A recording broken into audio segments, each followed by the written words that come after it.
Little Miss Splendid by Roger Hargreaves. Nothing was too good for Little Miss Splendid. She lived in a huge house surrounded by large gardens.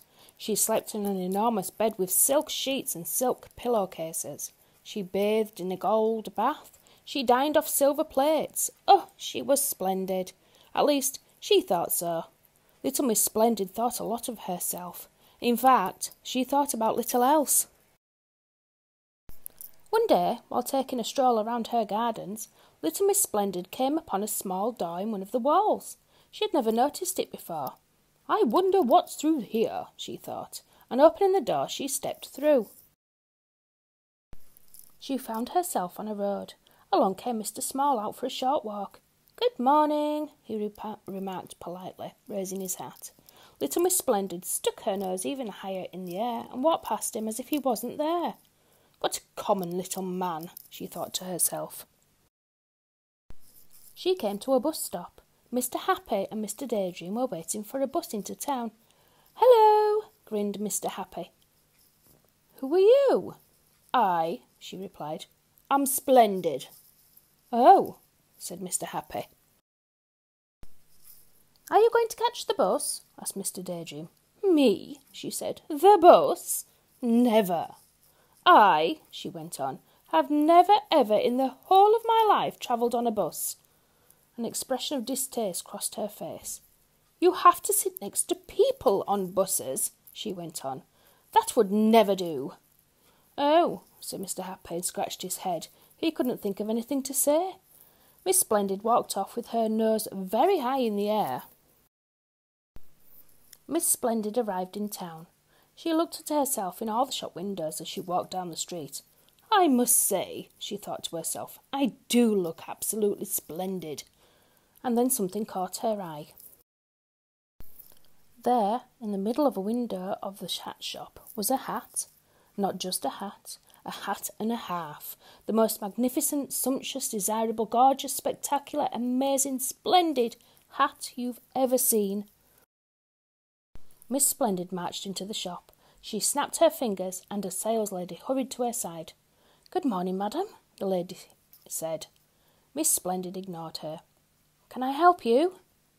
"I," announced Miss Splendid, "wish to try on the hat in the window." Miss Splendid looked at herself in the mirror.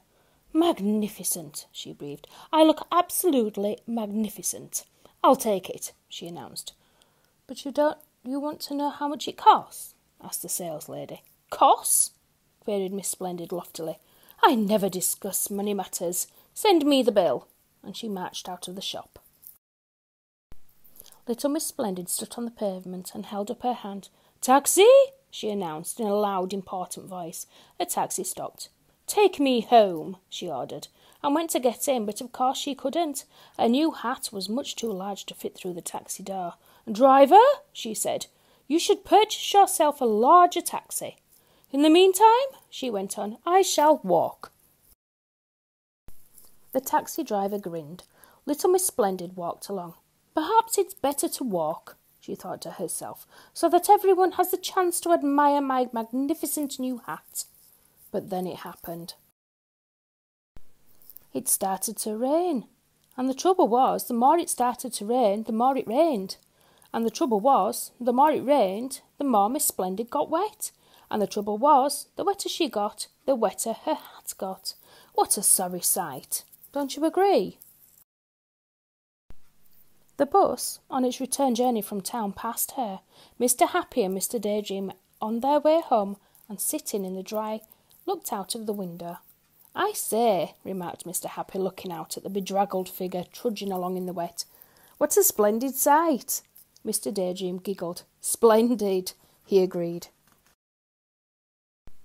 Miss Splendid, looking anything but splendid, arrived home.